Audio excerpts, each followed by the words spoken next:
Magsimula po tayo muli sa panalangin. Let's come to the Lord in prayer.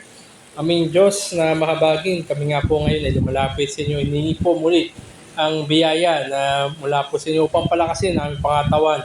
At hiningi namin ninyo pong pagsama kung paano ninyo po kami sinamahan kaninang umaga. Ay ganoon rin nawa ang inyo pong pagsama sa amin sa hapon na ito. Hiningi rin namin, Panginoon, na bigyan nyo kami ng mga bukas na diwa. At lalo na po'y hamon ng init, hamon ng pagod o antok, at hamon po ng kabusugan. Hiningi namin na kayo rin na magbigay ng kalakasan na sa ganun namin buong pagkatao matuon namin muli sa pag-aaral ng inyong pong salita, sa panalangin at pag-awitan. At maging katanggap-tanggap po ito sa inyong pong harapan. Ito po aming dalangin sa ngalan ni Jesus. Amen. At kaya po na nakikita po natin, yung title po na ating or subject na ating pong pag-aaralan ay Marks of a True Disciple. Totoo, yung mga tanda na totoong disipulo. Kung meron po kayong Biblia, ay samahan po nyo at buksan po natin ito sa John chapter 6. Mahaba po ang John chapter 6. Babasahin ko lamang po yung verses 25 and 26. Then magja-jump po ako sa verses 60 hanggang 71. John chapter 6, samahan po nyo po. Basahin ko po muna yung verses 25 hanggang 26. Simulan ko po ito sa 23. Gayunman, may mga bangkang dumating mula sa Tiberias, malapit sa pook na kanilang kinainan ng tinapay, pagkatapos na makapagpasalamat ang Panginoon. Na makita ng mga tao na wala roon si Jesus o ang kanyang mga alagad man, sumakay sila sa mga bangka at dumating sa Capernaum na hinahanap si Jesus. Nang siya'y kanilang makita sa kabilang pampang ng dagat, kanila sinabi sa kanya, Rabbi, kailan ka dumating dito? Verse 26, sinagot sila ni Jesus, katotohanan sinasabi ko sa inyo, ako'y inyong hinahanap hindi dahil sa nakikita, dahil sa nakakita kayo ng mga tanda, kundi dahil sa kayo'y kumain ng tinapay at kayo'y nabusog. So ito po yung John chapter 6 verses 25 to 26. Talon lang po ako sa verse 60 ng same chapter. Verses 60 hanggang 71. Verse 60. Nang ito ay marinig ng marami sa kanyang mga alagad, sila ay nagsabi, mahirap ang pananalitang ito. Sino ang may kayang makinig nito?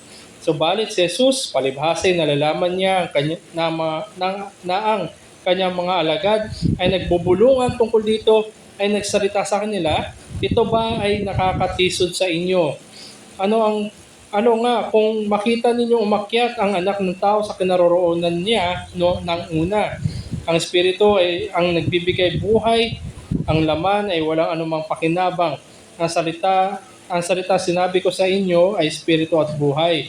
Subalit may ilan sa inyo na hindi sumasampalataya, sapagkat nalalaman ni Jesus buhat pa ng una kung sino ang hindi sumasampalataya at kung sino ang magkakanulo sa kanya.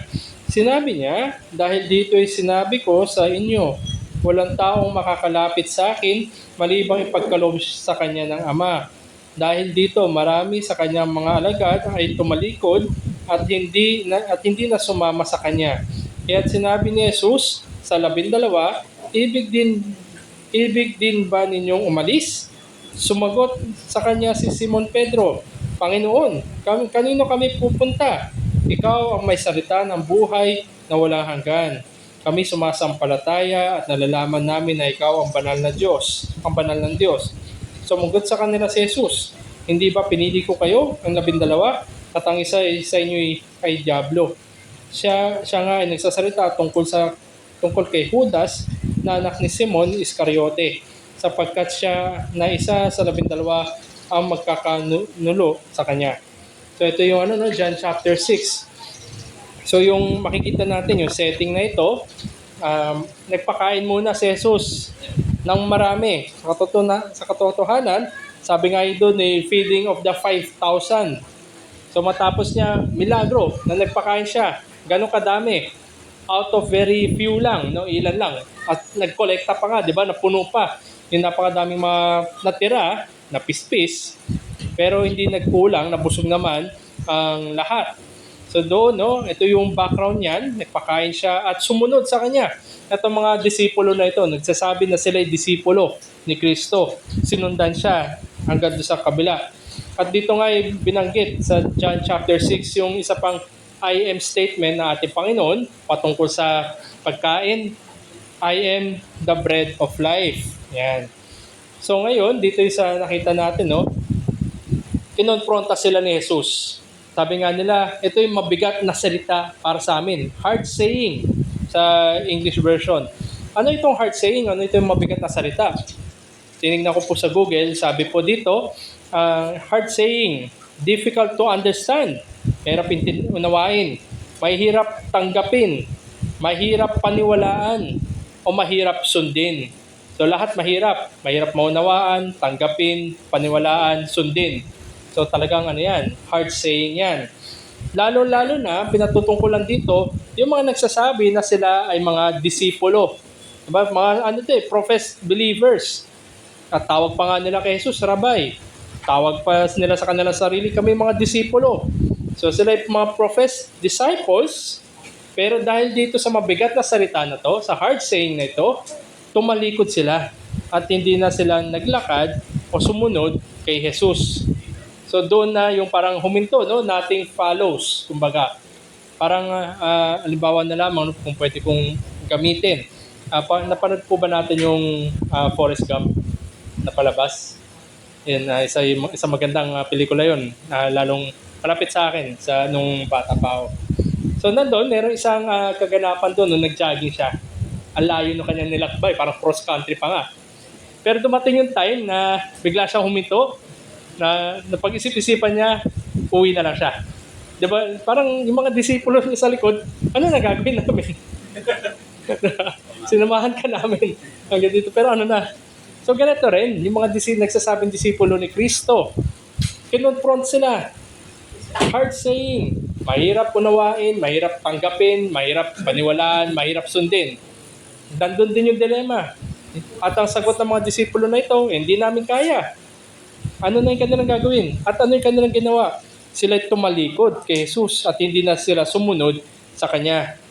So ang punto lamang na makikita natin dito, no, madami ang nagsasabing sila yung mga disipulo. Out of convenience. Dahil madaling sumunod, madaling tanggapin yung sinasabi, madaling maunawaan, o madaling sundin. Pero pag sa mga panahon na yung hard saying, mahirap sundin, mahirap paniwalaan, mahirap tanggapin, mahirap maunawaan, pagdating ng mga ganyan, tumatalikod sila. So sila yung mga disciples out of convenience lang. Dahil as long as madali, susundin. As long as kaya, gagawin. Pero pag hinamon na sila ng katotohanan, ng kahirapan, o ng paninindigan nila, ay wala na rin, tatalikod at hindi na rin susunod. Yan. So, itong mga false disciples na ito, itong mga sinasabi lang nila, out of profession, na mga disipulo sila, nagpapakita ito ng, sabi natin, ng opposite. Diba? Sabi nga ng ating Panginoon, you deny your cross, and you deny yourself, carry your cross, and follow me. Mahirap yun. Pero totoong disipulo lang yung susunod. Kasi pag ito yung sabihin natin, no, na nagpakinggan ng isang mere profession, na sinasabi lang niya na siya ay disipulo, siya ay nahirapan, hindi niya susundin ang ating Panginoon. Ang gagawin nila ay tatalikod at hindi na nga sasama kay Jesus. Pero ang tanong sa atin, kung ganito pala, mahirap, masusubok, kung susunod pa rin at susunod na ating Panginoon, so ang tanong sa atin, what is a true disciple of Christ? Kasi madaling sabihin, di ba, yung sumusunod kay Kristo. Madaling sabihin yun. Pero ano nga ba ang totoong disipulo ni Kristo? Sabi nga ni Vine, isa siyang Bible commentary ng New and Old and New Testament, ginagamit rin parang parang Merriam-Webster sa panahon natin ngayon. Ito si W.E. Vine, siya yung Merriam-Webster ng Biblia. Yeah. So sabi ni Vine dito, a disciple is a learner. So natututo, indicating thought accompanied by endeavor. So sa madaling salita, nandun yung kanyang kagustuhan matuto at sumunod. Talagang i-endeavor niya na sundin yung kanyang master. Matutunan yung mga tinatawag, yung mga tinuturo ng kanyang master at gawin yung mga gawin ng kanyang master. In short, parang ini-imitate, ginagaya. Diba? Halimbawa na lamang, no, siguro sa larangan ng basketball, si Michael Jordan saka si Kobe Bryant. Diba si Kobe Bryant, ano siya parang prototype na next, diba, na Michael. Yung mga galaw niya, kung titingnan natin, diba, kay Michael Jordan yun, diba? At sa rin sinabi rin niya, diba, na marami siyang natutunan kay Michael Jordan. At naghingi nga rin siya ng advice kay Michael Jordan. At nakita natin, nag-translate yun doon sa laro ni Kobe Bryant. Kapag pinapanood natin, di ba, meron pang mga film minsan side by side. Di ba, Jordan yan? So, ganun isang disipulo. Pag sinide by side tayo sa ating master, makikita, hindi ba ito yung kanyang master? Ganun. Ini-imitate niya. Mahirap nga naman, halimbawa, no, sabihin natin, kuwari sa chess, disipulo tayo ni Magnus Carlsen. So, di ba, pinag-aaralan natin, tapos ginagaya natin. Hindi mo masasabi na disipulo ka ni Magnus Carlsen kung pagdating naman sa laro, pinipilit mo yung sarili mo. Diba? Sarili mong galaw. Sarili mong, ayan, di ba, puro talo. so hindi ganun yung disipulo. Kundi siya, natututo siya, tinitingnan niya, at ginagawa niya. So ganun ang disipulo. So to be a disciple moves past and beyond doon sa classroom setting. Sa classroom setting kasi, di ba, nandun yung pag-aaral, natututo tayo. Nagtuturo yung teacher, nagte-take notes tayo, pagdating na exam, siguro perfect pa tayo, kabisado natin. Pero hindi lang yun ang disciple, kundi higit pa doon. Ang isang disciple, consistently live out the principles as a way of life imitating their master. Hindi lang sa kabisado, hindi lang sa sulat, kundi higit sa lahat sa gawa. Kung sumasalamin ang ating pamumuhay, ating kaisipan, yung mga naunawa natin, kung ito'y sumasang-ayon at katulad, kagaya ng mga prinsipyo ng ating mga master, masabi natin tayo'y disipulo. Lalo-lalo na disciples of Christ. Consistently living out. So nandun, napakahalaga ng consistently. Hindi po tuwing linggo lang, hindi MWF lang, o di pag-leap year lang. Hindi ganun.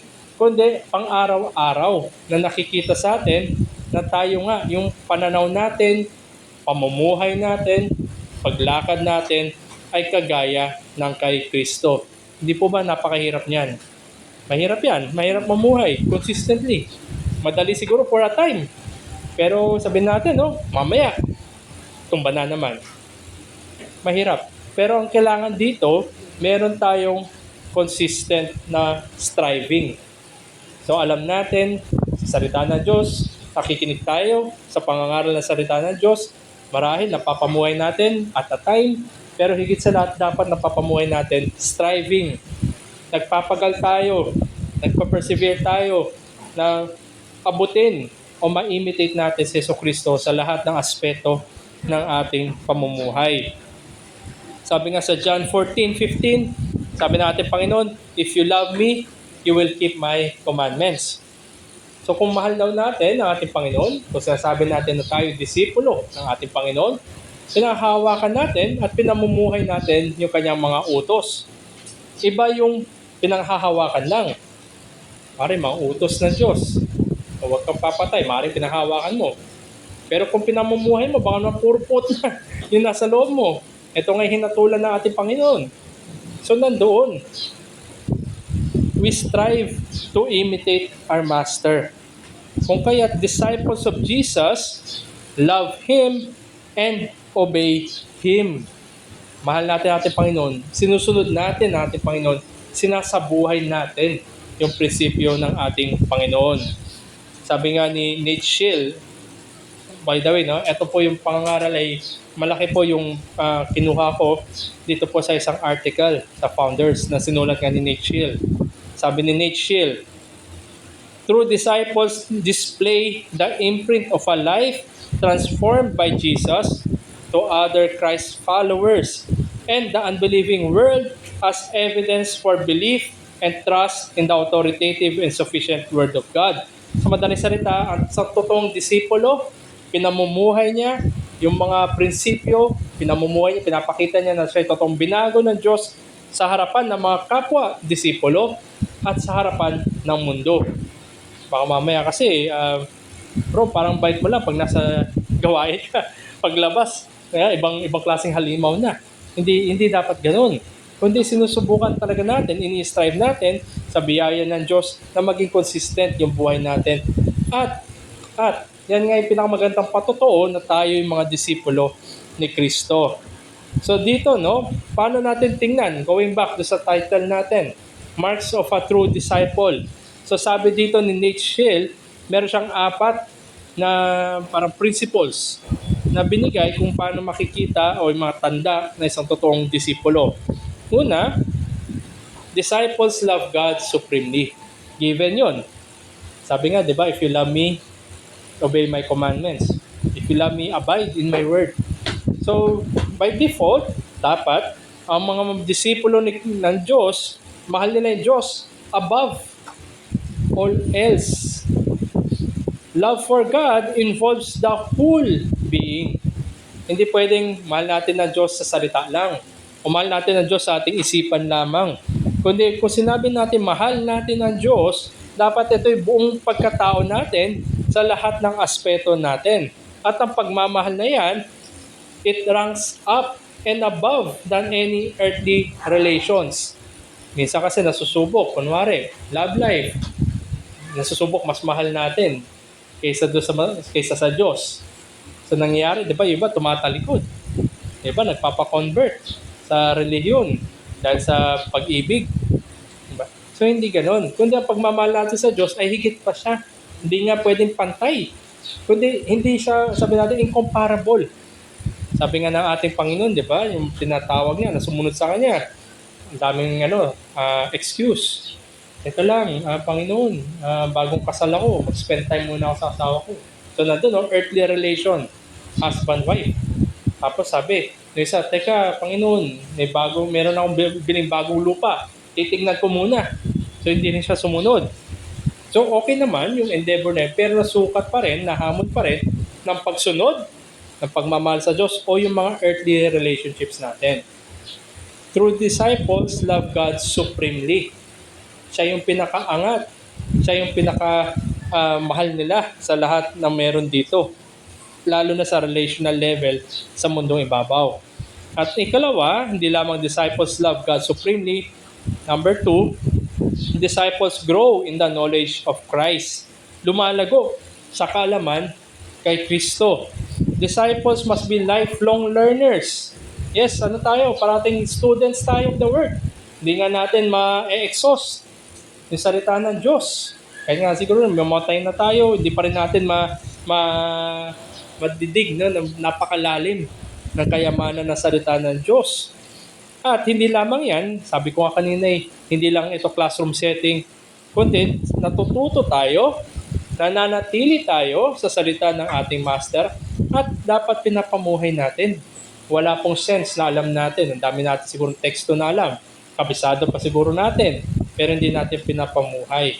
So not only does disciple grow in the knowledge and live out this knowledge, but also, pag alam natin o natututo tayo, lumalawak yung ating kaisipan sa salita ng Diyos, nababantayan tayo nito mula sa mga maling pagtuturo.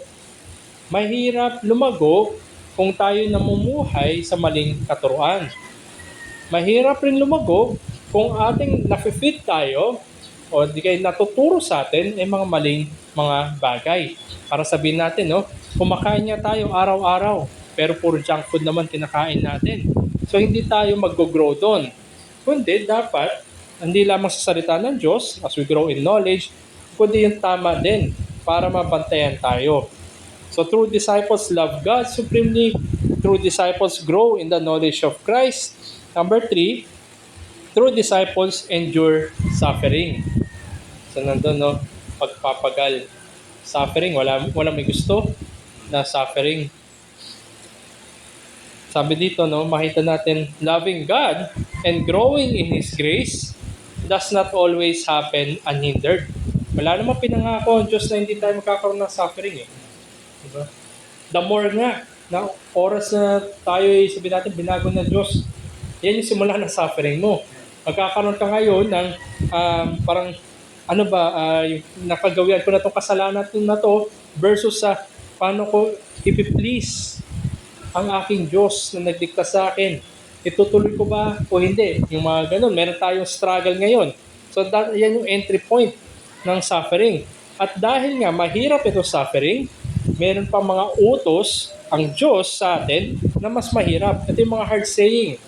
Halimbawa na lamang, sabi nga ng ating Panginoon, patayin nyo yung gawin ng laman, yung mortify, yung sin deeds of the flesh.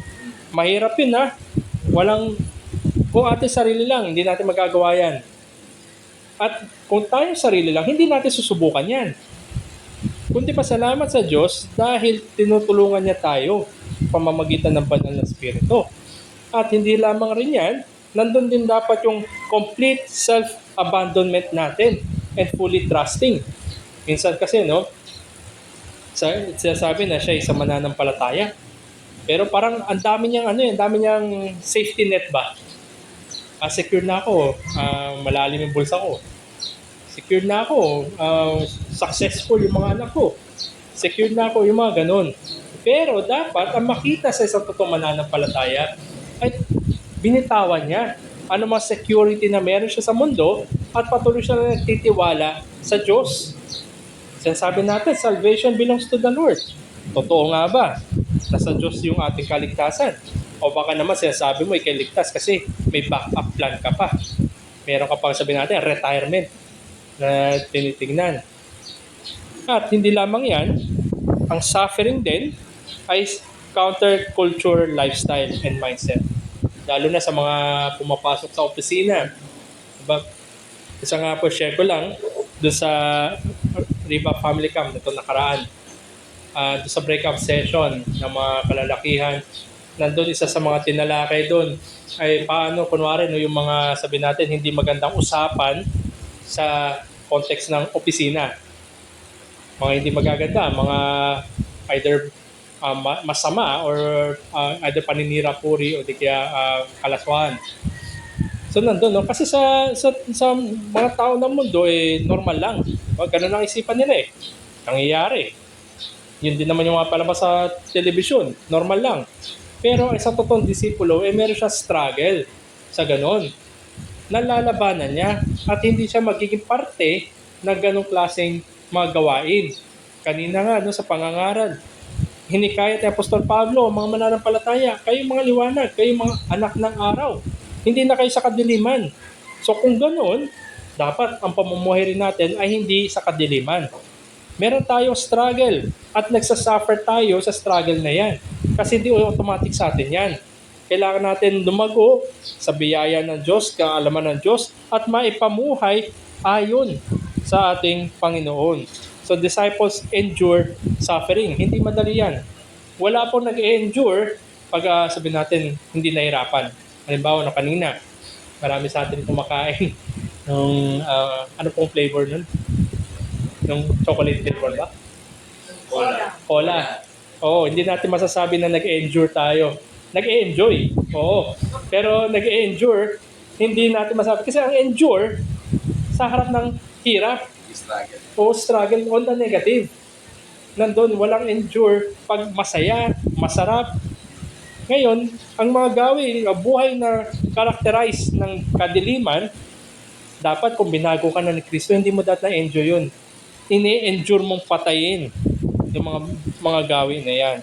So, disciples endure suffering. Ika-apat at huling tanda na binigay dito, disciples are commissioned to make disciples. So, disciple making.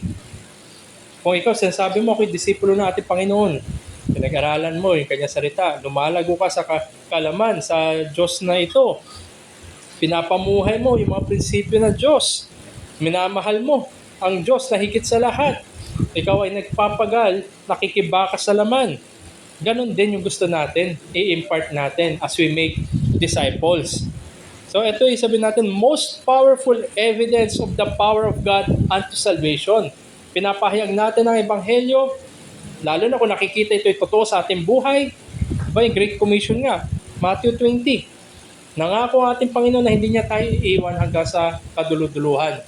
Merong success ang gospel. At lalo pa kung nakikita itong totoo sa buhay ng mga sinasabing disipulo. This also gives assurance to disciples that He will be with them to the end. Ano man yung end na yan, kamatayan man yan, o huling araw na sa nilikha, whichever comes first, nandun ang ating Panginoong Hesukristo. Kaya napakahalaga, no, bilang isang totoong disipulo, sinasabi natin na tayo disipulo ni Hesukristo, nandun yung ating kaalaman, nandun yung ating pag-ibig sa Kanya, nandun yung pakikibakan natin sa laman, lumalago tayo sa mga biyaya, at nandun din nagtatranslate din, we make disciples. Hindi naiiwan lang sa ating sarili. Halimbawa na lamang, no, sabi ng ating Panginoon sa isang account sa Ebanghelyo, tinanong niya, meron nga naman bang liwanag na tinatakpan? Walang silbi yung liwanag na yun. Ang liwanag dapat nakikita sa kadiliman. So ang Ebanghelyo, kung pinanghawakan natin na ito'y kapangyarihan ng Diyos sa kaligtasan, hindi lang para sa atin yan. Kundi yan ay para sa lahat na makasalanan, para sa lahat na nagsasabi na sila'y disipulo, upang palalahanan tayo ng kapangyarihan ng Diyos. So anong lesson na makikita natin? Rundown ko lang ulit yung 4 na yun. Disciples love God supremely. Disciples grow in the knowledge of Christ. Disciples endure suffering. Disciples are commissioned to make disciples. So anong lesson dito? Ang pagiging gaya ni Kristo. Christ-likeness. Ito yung dapat na makita sa mga totoong disipulo ni Kristo. In all aspects and areas, both privately and corporately, yan ay dapat sumalamin kung tayo yung mga totoong disipulo ni Kristo. Tandaan natin, kung sinasabi lamang natin na tayo disipulo ni Kristo, publicly, sa ating mga pribadong buhay, hindi naman, sooner or later, may lalantad yan. At lalong nakakatakot kung may lantad yan sa huling araw. Kaya nga positively, mga kapatid, tayo ginagampanan natin yung ating tungkulin bilang mga ambassadors. Tayo ay naghahatid ng balita ng pagkakasundo. At negatively, tayo rin ay hindi dapat na magsilbi bilang stumbling block sa iba. Kung ikaw ay totoong disipulo, nakikita sa iyo yung mga katuruan, pinapamuhay mo yung mga katuruan, at nakikita sa iyo pag-ibig, hindi ka dapat maging stumbling block. Ang nakakalungkot lang ay marami tayong kilala, marami tayong alam na naging stumbling block sa Ebanghelyo dahil sa kanilang pamumuhay o dahil sa kanilang alam. Kaya nandun parati, mga kapatid, positively dalhin natin yung Ebanghelyo, makita sa atin ang totoong pamumuhay at pag-ibig kay Kristo, at negatively, huwag tayo maging katitisuran. Ano sabi ng ating Panginoon? Sino man sa inyo na maging katitisuran na kahit isa, kahatulan. Ang hirap, hard saying din. Siguro pag narinig ng iba doon, kaya nung kaninang account sa John 6, tatalikod na lang at hindi na susunod. Pero kung tayo itong disipulo ni Kristo, tayo ay magpapagal. Kung kaya't mga kapatid, mga kaibigan, siguraduhin natin. Tiyakin natin na tayo mga totoong disipulo ni Kristo, ay mga kanyang totoong tinawag, at ang pagkakatawag na yan ay para sa Ebanghelyo. So ito po yung gusto ko pong ibahagi sa atin sa hapon na ito, maiksing pag-aaral, pero nawa na bigyan tayo ng hamon na sikapin natin mamuhay. Hindi madali, mahirap sa katotohanan, ngunit kung tayo patuloy na nagtitiwala kay Kristo at ang banal na Espiritu ay nananahan sa mga totoong mananampalataya, mapapakita natin ang pinagbagong buhay, bungad lamang ng kapangyarihan ng Diyos. So, any question or addition or any sharing po? Sisingot mo. Sige, habang nag-enjoy po ako. Hindi, nag-enjoy kayo. Mahirap, maraming hard saying ang ating Panginoon. Kaya nga talagang talagang makita natin, every time, lalo na sa Ebanghelyo ni Juan, nandun yung mga I am statement niya. Every time na nagsalita ang ating Panginoon tungkol sa I am statement, anong naging reaction ng mga nasa paligid? Nagagalit? Nahahamon kasi sila at napapakita lang na hindi sila totoong mga disipulo. So, nandun. Disciple. Isang mga description dyan. Nga sa Matthew 20. Makapagtitiis hanggang wakas. Endure to the end. Opo. So, for sure, lahat ng mga disipulo, lahat ng mga Kristiyano, talagang epekto siya ng Diyos. Nakakalampas hanggang sa dito. Opo, yun ang assurance. Yun ang assurance, opo. Kaya doon, sasamahan din sila hanggang sa uli. Kaduluduluhan ng mundo, ibig sabihin, nandun yung making disciples, aabutin. Hanggang sa huling tupa ang may pasok sa fold. Kung sino man yung sabihin natin, gagamitin, kakasangkapan ng Diyos para doon sa huling tupa na yon, hanggang makapasok siya, isa na itotong disipulo. Kaya mahirap, di ba? Pero nandun yung assurance. At ang assurance ay isang napakahalagang sangkap ng Ebanghelyo. Bakit ka maniniwala? Alam mo, kung tao lang, bakit tayo maniniwala sa mensahe ng Ebanghelyo? What's in it for me?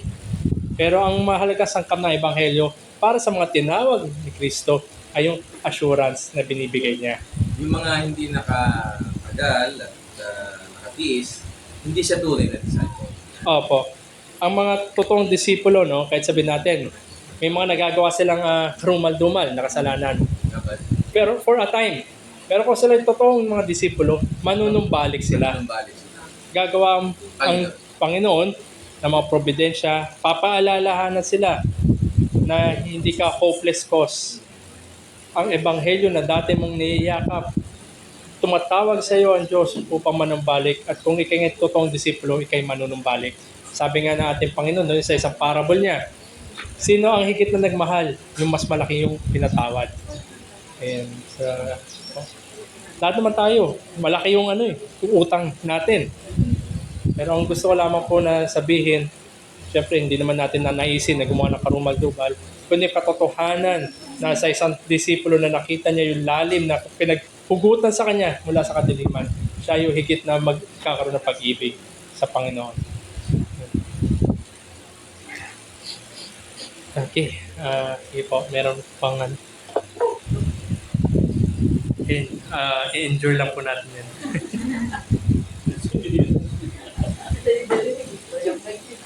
Sige po, para po ma-endure natin, bilang tugon, tayo po tumayo at aawit po tayo ng ating hymno sa hapon na ito. Yan. Teka lang. Ayan, sige. Sige po, tayo po tayo. Para part po yan na pag-i-endure. Ang aawitin po natin, My Hope is Built. Yung pag-asa natin. At yan din yung assurance na binibigay ng Ebanghelyo. At yan din, sabi nga, di ba, na hindi tayo gaya ng mga nasa kadiliman na walang pag-asa. Kasama sa katiyakan, sa assurance sa Ebanghelyo, ang pag-asa na kanyang binibigay, nasa ganun ay tayo magpapagal hanggang huli. So let us sing, My Hope is Built.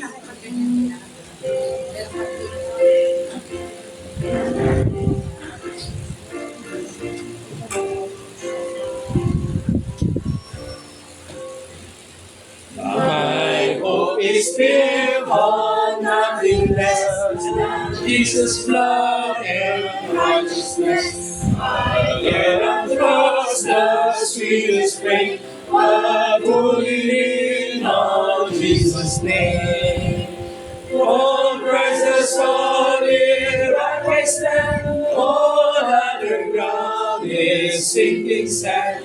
All other ground is sinking sand. In every rock and stormy gale, my anchor holds within the veil.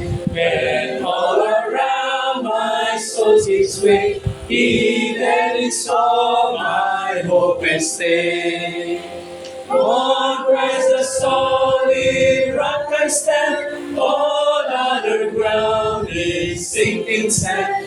All other ground is sinking sand. Neither nor hell my soul can move, I rest upon unchanging love. I trust His righteous character, His counsel, promise, and His power.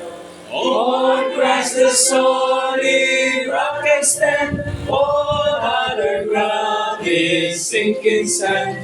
All other ground is sinking sand. When He shall come with trumpet sound, oh, may I then in Him be found. Rest in His righteousness alone, hopeless to stand before the throne. On Christ the solid rock I stand, all other ground is sinking sand. All other ground is sinking sand.